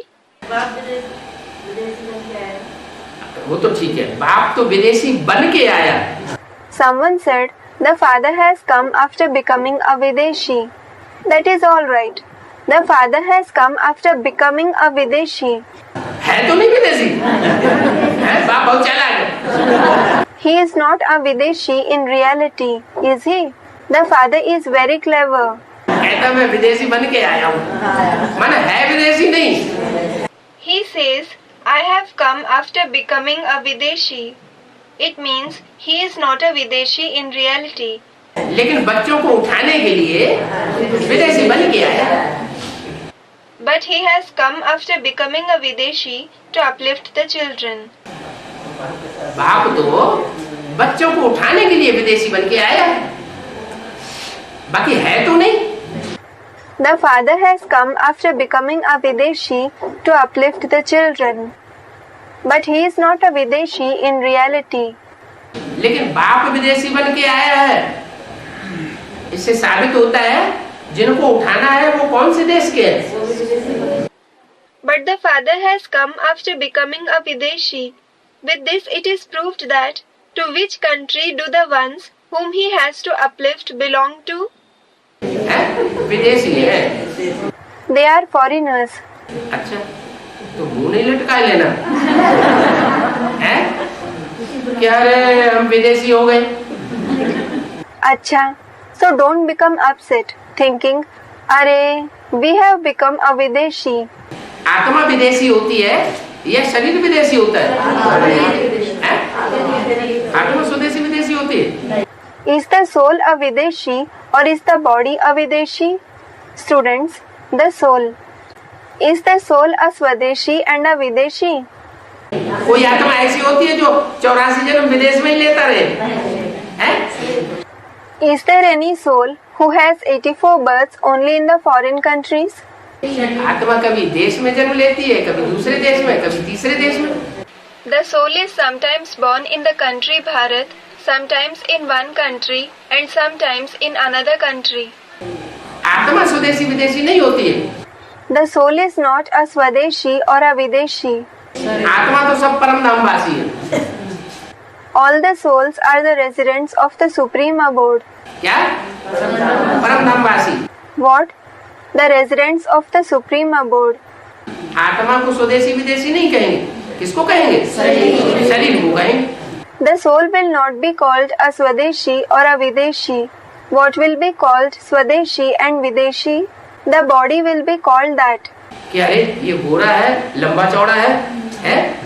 ये उस देश का है। It will be said, अरे this one has a fair complexion. He is tall and well built. He belongs to that particular country.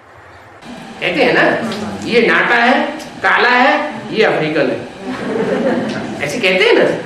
People say so, don't they? They say he is short, dark, he is an African. They say like this, don't they? ये गोल मोड़े वाला है, हट्टा कट्टा है, गोरा है, ये बौद्ध है। This one has a round face. He is well built and has a fair complexion. He is a Buddhist. चीन, जापान, तिब्बत देश का। He belongs to China, Japan or Tibet. शरीर को कहते हैं ना, तो शरीर विदेशी होता है। They say this for the body, don't they? So the body is a Videshi. लेकिन यहाँ तो विदेशी शरीर वाले कोई नहीं है। कोई है विदेशी शरीर वाले?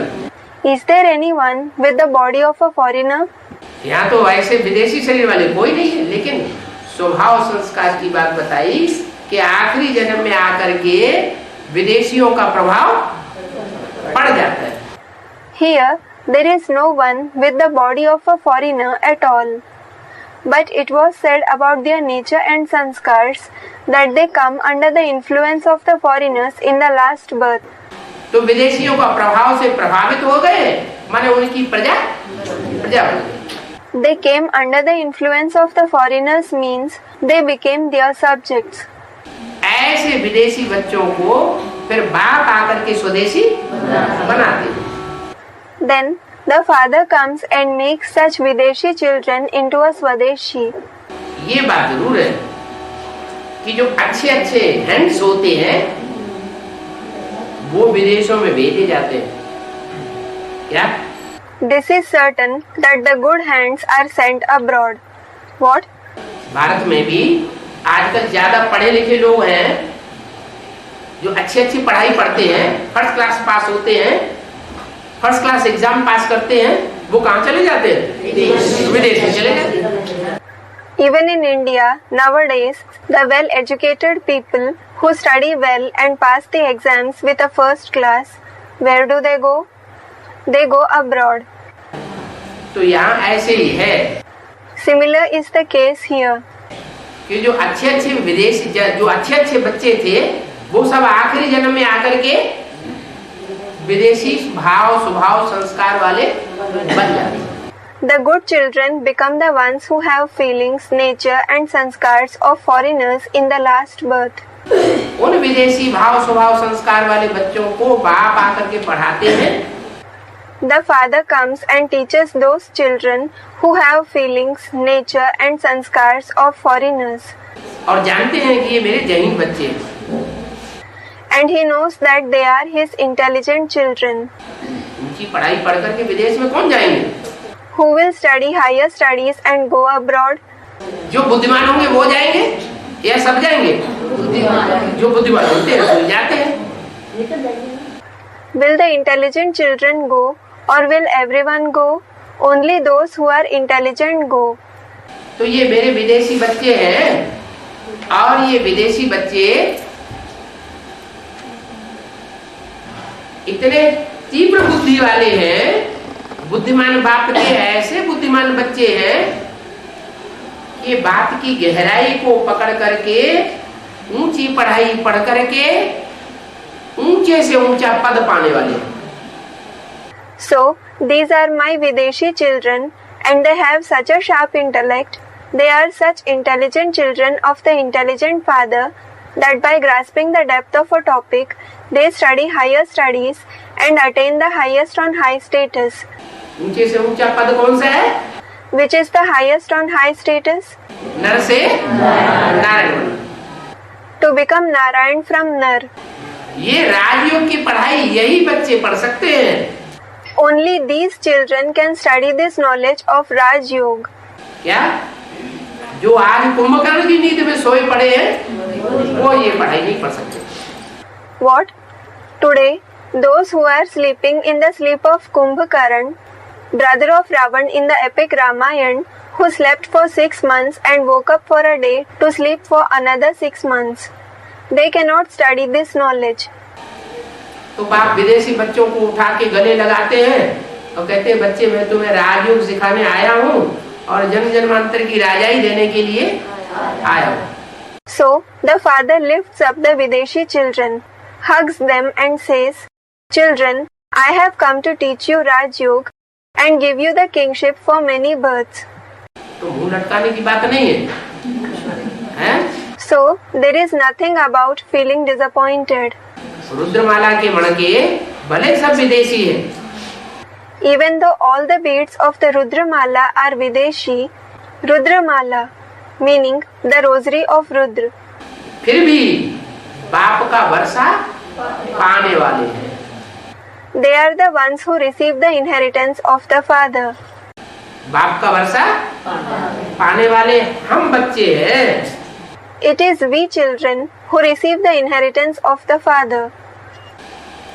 वो जो चंद्रवंशी निकलेंगे या चंद्रवंशी राधा निकलेंगी, वो राजा बनेंगे, अधिकारी बनेंगे या आधीन बनेंगे? Those Chandravanshis who will come or the Chandravanshi Radha who will come, will they become kings? Will they become rulers or will they become subordinates? Chandravanshis, meaning those who belong to the moon dynasty. Students, they will become subordinates. बाप राजा बनाने के लिए आया है या आधीन बनाने के लिए आया है? Has the father come to make us kings or subordinates? Students, to make us kings. बाबा तो कहते हैं मैं तुमको राजाओं का राजा बनाने के लिए आया हूँ। In fact, Baba says, I have come to make you the king of kings. मैं तुमको आधीन नहीं बनाता हूँ। I don't make you subordinates. वो विदेशी भारत में आए, उन्होंने ऐसी पढ़ाई पढ़ाना शुरू कर दी कि सब आधीन बन गए। Those foreigners came to Bharat and started teaching such studies that everyone became subordinates.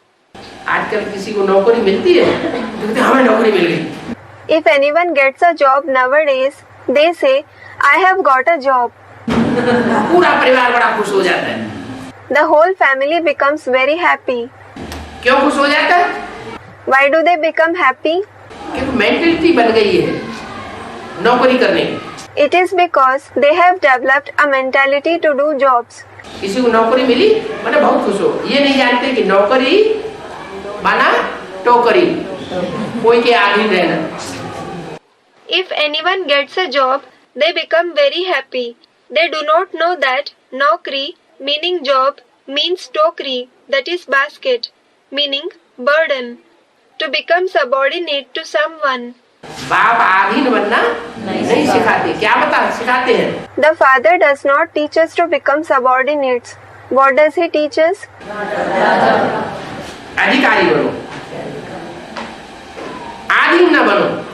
He says, become a ruler. Don't become subordinates. तो इतनी ऊंची पढ़ाई जो बाप हमको राजयोग से पढ़ाने आया है, उसमें हम अपने स्वमान में रहें. So, such high knowledge, which the Father has come to teach us through Raj Yoga, in it we should stay in our Swaman, meaning self-respect.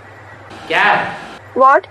कि हम ऊंचे थे ऊंचे बाप के ऊंचे थे ऊंचे बच्चे हैं, राजयोग से राजा ही प्राप्त करने वाले बच्चे, और एक जन्म की नहीं. We should think we are the highest on high children of the highest on high Father. We are the children who obtain kingship through Raj Yoga, and that is not just for one birth. 21 जन्म की भी नहीं. Students, for 21 births, not for 21 births either. 21 जन्म की राजाई तो supreme soul बाप ज्योति बिंदु आकर के देते हैं. In fact, the Supreme Soul Father, the point of light, comes and gives the kingship for 21 births. लेकिन जिसमें प्रवेश करते हैं, जिसमें प्रवेश करते हैं, उसमें पुरुषार्थ करने का मात्रा सब बच्चों से जास्ती होता है. But the one whom he enters has more capacity to make purusharth, meaning spiritual effort, in comparison to all the children. तो वो जो 63 जन्म का राजभाग मिलता है हर धर्म वालों को, उसकी राजाई देने के निमित्त वो बन जाता है. So, the kingship of 63 births that the people of every religion receive, he becomes the instrument to give them that kingship. कौन? प्रजापिता. Who? Prajapita. जो भी 500 करोड़ की प्रजा है और 500 करोड़ की प्रजा में जो भी दूसरे दूसरे धर्म में जाने वाली आत्माएं हैं, all the 5 billion subjects that exist, and among those 5 billion subjects, the souls who go to other religions, उनको वर्षा कौन देता है राजा? उनमें उनको क्या राजाई नहीं मिलती? who gives them the inheritance of kingship? Don't they obtain the kingship? Ibrahim आए, इब्राहिम के फॉलोअर्स को राजाई नहीं मिलती क्या? Abraham arrived. Don't the followers of Abraham obtain the kingship? Christ आते हैं, बौद्ध आते हैं, मोहम्मद आते हैं, Christ, Buddha, and Muhammad arrive. उनके फॉलोअर्स को मुसलमानों को राजाई नहीं मिलती क्या? Don't their followers, the Muslims, obtain the kingship? राजा बनते हैं कि नहीं बनते? तो उनको राजाई किसने दी? Do they become kings or not? Student, they do. So, who gave them the kingship? उनको भी राजाई देने वाला सब धर्मों का बाप है. It is the father of all the religions who gives the kingship to them as well. वो उनको राजाई देते हैं. He gives them the kingship. उनको भी राजाई मिलती है और साथ साथ भारतवासियों को भी राजाई मिलती है. ऐसे नहीं कि 21 जन्म के ही हमको राजाई मिलती है. They receive the kingship as well as the Bharatvasis receive the kingship along with them. It is not so that we obtain the kingship only for 21 births. हमको बेहद के 2 बाप मिले. We have found 2 unlimited fathers. आत्माओं का बाप भी और मनुष्यों का बाप भी मिला. We have found the father of the souls as well as the father of the human beings. आत्माओं का बाप आकर आत्मिक दुनिया की, रूहानी दुनिया की 2 युगों की राजाई देता है. The father of the souls comes and gives the kingship of the spiritual world, the kingship of 2 ages.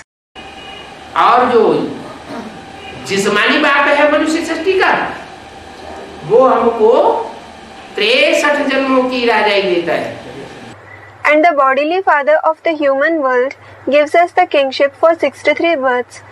63 जन्म तो नहीं कहेंगे. क्यों? It will not be said for 63 births. Why? आखिरी जन्म में तो राजाई होती है क्या? Does kingship continue to exist in the last birth? आखिरी जन्म में किसी देश में राजाई वो सिर्फ कहते हैं। अरे भाई अटल बिहारी का राज्य है। In the last birth, kingship doesn't exist in any country. They just say, "Arey brother, it is the rule of Atal Bihari, the chief of the Janata Party." Indira Gandhi का राज्य है, लेकिन इंदिरा गांधी का राज्य है क्या? है? It is the rule of Indira Gandhi, the chief of the Congress Party. But is there the rule of Indira Gandhi in reality? Janata Party and Congress Party. Name of two political parties of India. Student, no. बड़ी सभा में पत्थर मार के नाक तोड़ देते। They throw stones and break their nose in a packed gathering. तो राजाओं की ऐसी राजाई होती है क्या? So, do the kings have such kingship? आज राजा है, कल गद्दी से नीचे उतार देते। Today they are a king and tomorrow they are brought down from the throne. तो ये तो राजाई नाम मात्र की है, राजाई नहीं है, कांटों का ताज है।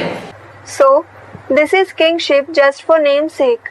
It is not kingship but a crown of thorns. इसलिए आखिरी जन्म को छोड़ दो। This is why leave the last birth. बाकी जो 62 जन्म में राजाएं हुए हैं वो राजाई की प्राप्ति जो मनुष्य सृष्टि का पिता है उसके द्वारा होती है। The kings who existed in the remaining 62 births, they make the attainment of that kingship through the father of the human world. तो तुम अर्थ को जानते हो, वो लोग तो जो कुछ बोलते हैं सो अनर्थ ही बोलते हैं। So, you know the meaning. Whatever those people say is just meaningless. वो लोग माने कौन लोग? Those people means which people? दुनिया वाले हो, साधु सन्यासी, Whether it is the worldly people, the holy men and sannyasis शास्त्र पढ़ने वाले, who study the scriptures, बड़े बड़े लोग, और चाहे ब्राह्मणों की दुनिया के हो, the great men, or they are the people of the Brahmin world, वो सब अनर्थ बोलते हैं। all of them speak meaningless topics. और तुम जो कुछ बोलते हो सो सब अर्थ सहित बोलते हो। And whatever you speak is meaningful. तुम ब्रह्मा बोलेंगे तो तुम उसका अर्थ जानते हो। If you say Brahma, you know the meaning of this name. उनसे पूछो ब्रह्मा का अर्थ क्या है? Ask them, what is the meaning of Brahma? शब्द है ब्रह्मा तो अर्थ भी तो होना चाहिए। If there is a word Brahma, there should be its meaning too, shouldn't there? बाबा तो कहते हैं काम के आधार पर नाम पढ़ते हैं शास्त्रों में।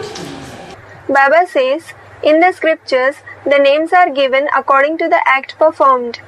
तो बताओ ब्रह्मा का अर्थ क्या है? So tell me, what is the meaning of Brahma? Students, the senior mother. Brahma ने बड़ी, माँ माने माँ। The meaning of Brahma is, Brahm means senior and Ma means mother. तो दोनों शब्दों को मिलकर के बन गया Brahma. So, the word Brahma is formed by combining both the words. तुम अर्थ भी नहीं जानते, You don't even know the meaning. ऐसे ही बिगर अर्थ बकते रहते हैं। You just keep blabbering without knowing its meaning. बाप ने हमको तो अर्थ सहित बताया, But the Father has narrated the knowledge to us along with its meaning. हम अर्थ का अनर्थ करने वाले नहीं है। We are not the ones who make something meaningful into something meaningless. वो तो उल्टा ही समझाते रहते हैं। ओम का अर्थ कितना लंबा कर दिया है। They keep explaining just in the wrong way. They have made the meaning of Om so long. ओम का अर्थ बाप कितना छोटा बताते हैं। The Father tells us such a short meaning of Om. ओम माने मैं आत्मा, Om means I am a soul. आ उ मा, तीन कार्य जो करे सो ओम माने आत्मा। कौन सी तीन कार्य? A, U, Ma. The one who does 3 tasks is Om, meaning a soul. What are the 3 tasks? अपने लिए अनेक जन्मों की सुख की स्थापना करे, दिव्य गुणों की स्थापना करे। To establish happiness for the self for many births. To establish divine virtues. शक्तियों की स्थापना करे, वो हुई ब्रह्मा के रूप में कार्य करने वाली मन रूपी शक्ति। To establish powers. This is the power of the mind that works in the form of Brahma. मन के संकल्पों से सृष्टि रची। The world was created through the thoughts of the mind. तो हर आत्मा ये ब्रह्मा का कार्य करती है। So every soul performs this task of Brahma. हर आत्मा जो पुरानापन है आत्मा में भरा हुआ, पुराने स्वभाव, पुराने संस्कार, पुराने दुर्गुण, पुरानी अशक्तियां, कमजोरियां, उनका नाश भी करती है। Then every soul also destroys the oldness that is contained in the soul, the old nature, old sanskars, old bad traits, old shortcomings and weaknesses. तो हर आत्मा शंकर के रूप में भी। So every soul is in the form of Shankar as well. Shankar माने तीसरा नेत्र, ज्ञान नेत्र। Shankar means the third eye, the eye of knowledge. कहते हैं ज्ञान नेत्र खुला तो क्या हुआ? They say, what happened when the eye of knowledge opened? विनाश हो गया। काय का विनाश? स्वर्ग का विनाश हो गया। The destruction took place. Destruction of what? Did the destruction of heaven take place? स्वर्ग का विनाश थोड़े हुआ। जो भी पुरानापन था, जो भी अनर्थ था, जो भी दुख था, अशांति थी, The destruction of heaven did not take place. The oldness, senselessness, sorrow and restlessness that there was, पापी थे, पापाचारी थे, उन पापों का अंत हो गया। all the sinners, all those with sinful conduct who existed, those sins were destroyed. पापों का हरण कर लेता है। He takes away the sins. तो कहते हैं हर हर। So they say, Har Har. Student, Bum Bum. बम बम भी जुड़ा हुआ है। Yes, Bum Bum is also joined to it. क्योंकि जब वो आता है तभी बम बनते हैं। It is because when he comes, only then the bombs are made. क्या इन 100 वर्षों के अंदर ही बम नाम की शुरुआत होती है। What? The name of this bomb came into existence only within these 100 years. उससे पहले कोई जानता भी नहीं था एटम बम क्या चीज है। Before that, no one even knew what an atom bomb is. सन 36 से पहले किसी की बुद्धि में एटम बम नाम का निशान भी नहीं था। Before the year 36, there wasn't any name and trace of the atom bomb in the intellect of anyone. जब आते हैं तो ये तीन कार्यकर्ता सुप्रीम सोल बाप के भी होते हैं और हमारी आत्मा के भी ये तीन कार्यकर्ता हैं। When he comes, the Supreme Soul Father has 3 souls with him to perform the task, and we souls also are performers of 3 tasks. आत्मा के भी ये तीन कार्य हैं, स्थापना, पालना और विनाश। These are the 3 tasks of the soul as well: establishment, sustenance and destruction. तो ओम का अर्थ ये है मैं आत्मा स्थापना, पालना और विनाश करने वाली ज्योति बिंदु आत्मा, स्टार, अति सूक्ष्म। So, this is the meaning of Om. I, the soul who does the establishment, sustenance and destruction, am the point of light, the star. It is very subtle.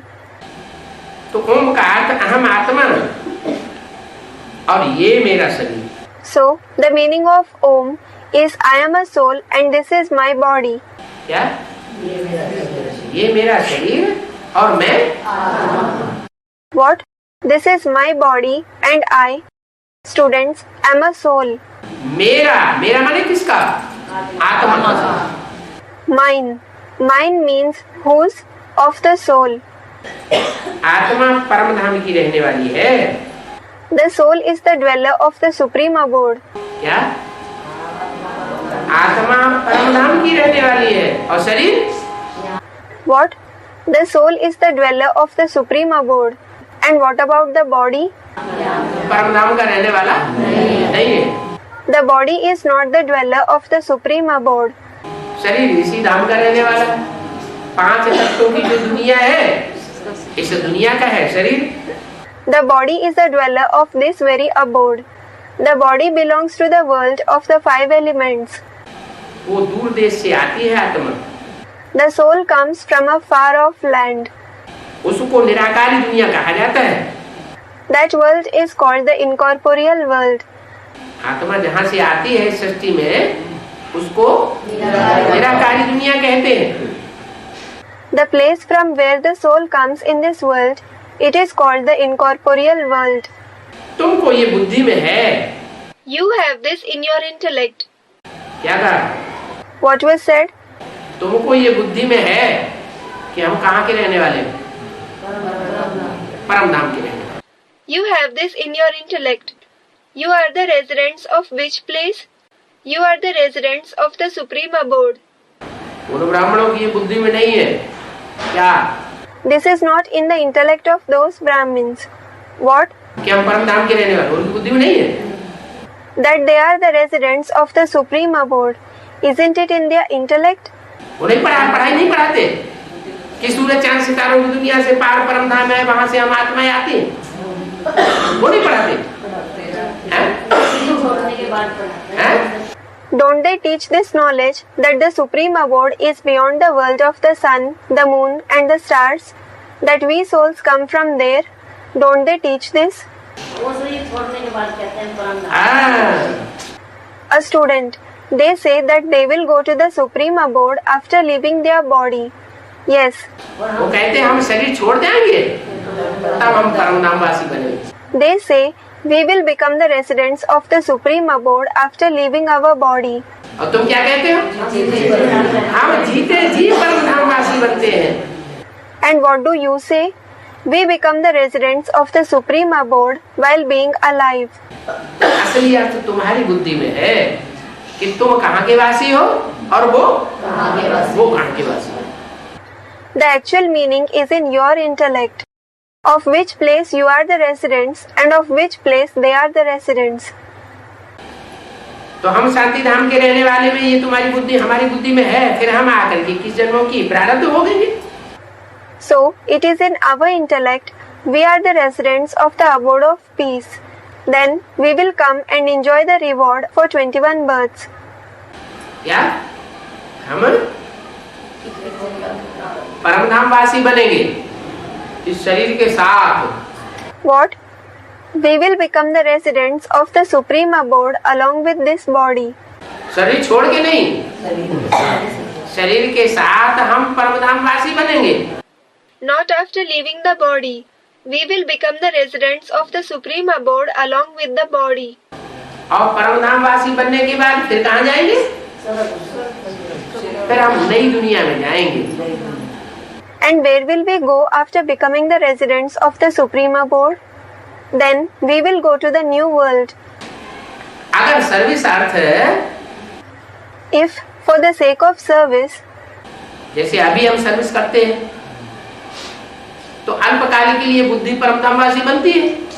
just as when we do service now, the intellect becomes the resident of the supreme abode for a short while. कि सदाकाल के लिए बनती है, अल्पकाल के लिए बनती है। Or does it become so forever? It becomes so for a short time. तो जाना आना होता है। So, going and coming in the supreme abode takes place. जाते भी हैं बुद्धियों से, फिर वापस आते हैं तो फिर इस दुनिया में सेवा करनी पड़ती है। We go there through the connection of our intellect as well as return from there. When we return, we have to do service in this world. सेवा करेंगे तो सेवा का मेवा खुशी मिलती है तो हमारी अवस्था और भी निराकारी, निर्विकारी, निरहंकारी बनती है।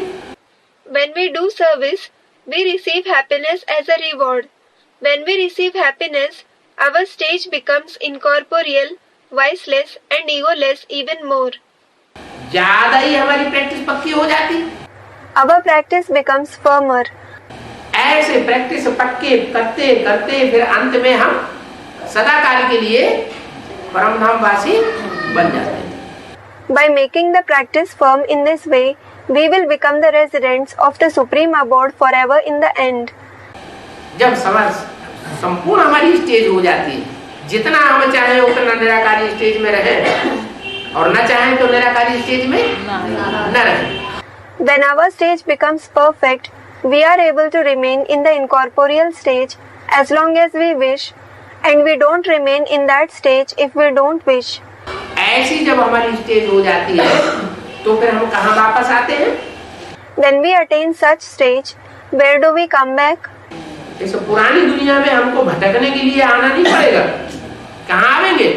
There won't be the need for us to come in this old world to wander. Where will we go? हम रुद्रमाला के मणके भले हैं, फिर हम विजयमाला में पिरोए जाएंगे। Although we are the beads of the Rudramala, we will be threaded in the Vijayamala, the rosary of victory. क्या? हमारे विकार उस समय What? At that time, our vices, निर्विकारी आत्मा बन जाएगी। निराकारी माना निर्विकारी। the soul will become viceless. Incorporeal means viceless. शरीर सहित होंगे। We will have the body. परम धाम से वापस लौटे तो कहाँ हम जाएंगे? Where will we go after returning from the Supreme Abode? इस शरीर के साथ सुख धाम में जाएंगे। We will go to the abode of happiness along with the body. परम धाम से लौट करके कहाँ जाएंगे? सुख धाम में जाएंगे। Where will we go after returning from the Supreme Abode? We will go to Sukh Dham, the abode of happiness. फिर इस पुरानी दुनिया में नहीं आवे। Then we will not come in this old world. तो शांति धाम को निराकारी दुनिया कहा जाता है। So, Shanti Dham, the abode of peace, is said to be the incorporeal world. हम शांति धाम के रहने वाले हैं, फिर 21 जन्मों की प्रारब्ध होंगे भोगेंगे। We are the residents of Shanti Dham. Then we will enjoy the reward for 21 births. तुमको तो कितनी खुशी होनी चाहिए। क्या? You should feel so happy. What? वो कहते हैं हम शरीर छोड़ने के बाद सुख भोगेंगे। They say we will enjoy happiness after leaving the body. और तुम कहते हो हम जीते जी शरीर के साथ रहते हुए ही सुख भोगेंगे। And you say we will enjoy happiness while being alive, while being with this body itself. तो खुशी किसको होगी ज्यादा? हमको ज्यादा खुशी होगी। So, who will have more happiness? We will have more happiness. अरे मरने की कोई तो खुशी होती है क्या? अरे, does anyone feel happy to die? तुमको तो कितनी खुशी होनी चाहिए। You should feel so happy. थैया थैया अंदर में होनी चाहिए। You should do thaya thaya within. Thaya thaya means dance. Dance करते हैं ना? People dance, don't they? Dance सिखाने वाले क्या करते हैं? थक थक थैया थैया। Those who teach dance, what do they do? Thak thak thaya thaya. That is, sounds of rhythmical beatings. तो कितने खुश होते हैं। So, they become so happy. तो तुम्हारे अंदर ये थैया थैया चलनी चाहिए। So, this thaya thaya should come within you. बेहद का बाप आया हुआ है। The unlimited Father has come. वो हमको पढ़ाए रहे हैं। He is teaching us. क्या? सबसे बड़ी खुशी कौन सी? What? Which is the greatest happiness? Students, the unlimited Father has come. क्या और किसी जन्म में तो बेहद का बाप आया ही नहीं। The unlimited Father did not come in any other birth at all. और इस जन्म में आया और आया भी तो 500-700 करोड़ की दुनिया के बीच में किसको पढ़ाएगा? मुट्ठी भर हम बच्चों को पढ़ाएगा। And he came in this birth. And when he has come, so whom is he teaching among the world of 5 to 7 billion souls? He is teaching us handful of children. और किसी को नहीं पढ़ाता। He does not teach anyone else. हम बच्चों को पढ़ा रहा है। He is teaching us children. वो ज्ञान का सागर है। He is the ocean of knowledge. पढ़ाने वाला कौन है? Who is the one who teaches us? Students, the ocean of knowledge. ज्ञान की नदी नहीं है।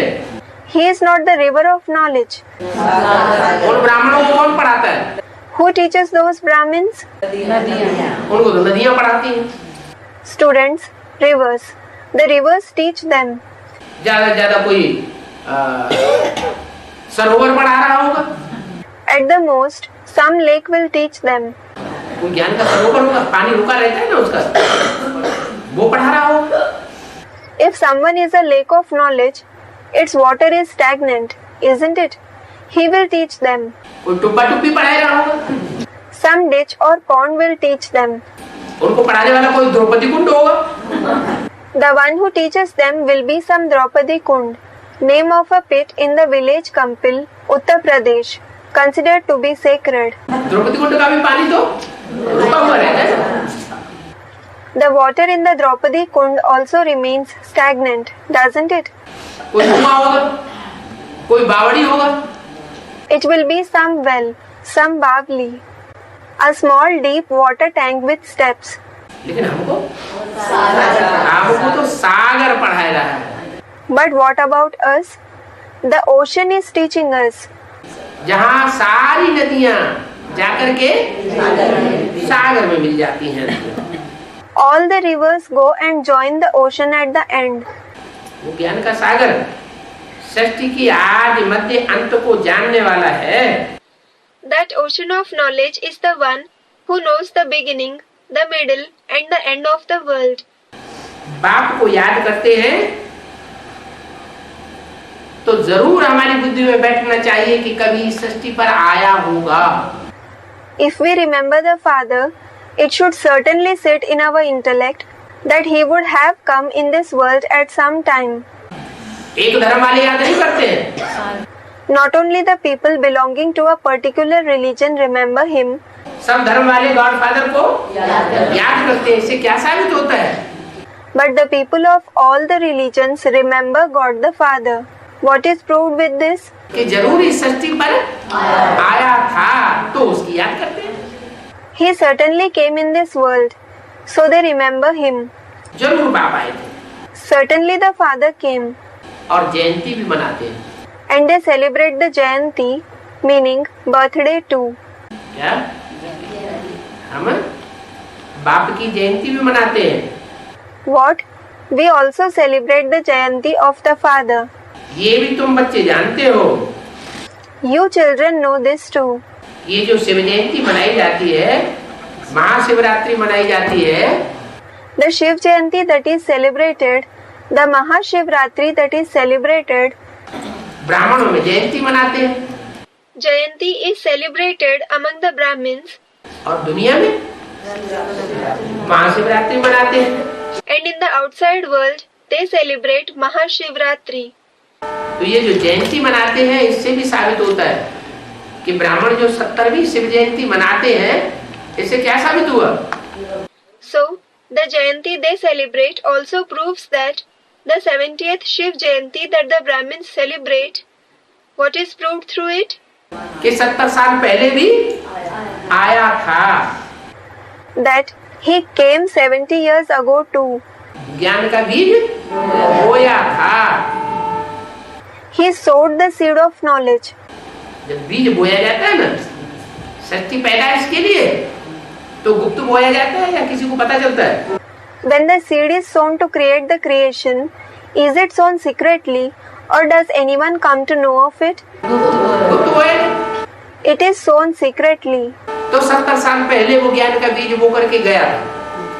So, he departed after sowing the seed of knowledge 70 years ago. तुम ये साबित कर सकते हो, इसलिए हम शिव जयंती मनाते हैं। You can prove this. We celebrate Shiv Jayanti for this reason. नहीं तो भक्ति मार्ग में तो महाशिवरात्रि मनाते हैं, जयंती का मनाते हैं। Otherwise, Mahashivratri is celebrated in the path of bhakti. They do not celebrate Shiv Jayanti, meaning birthday of Shiv. और हम शिव जयंती मनाते हैं। And we celebrate Shiv Jayanti. माना 70 साल पहले आया था, लेकिन प्रत्यक्ष नहीं हुआ। It means he came 70 years ago, but he was not revealed. कोई तन में आया, और अभी तो He came in some body, and now अभी तो विदेशियों के लिए प्रत्यक्ष है, और भारतवासियों के लिए भी प्रत्यक्ष होने वाला है। Now He is revealed for the foreigners and he is going to be revealed for the Bharatvasis too.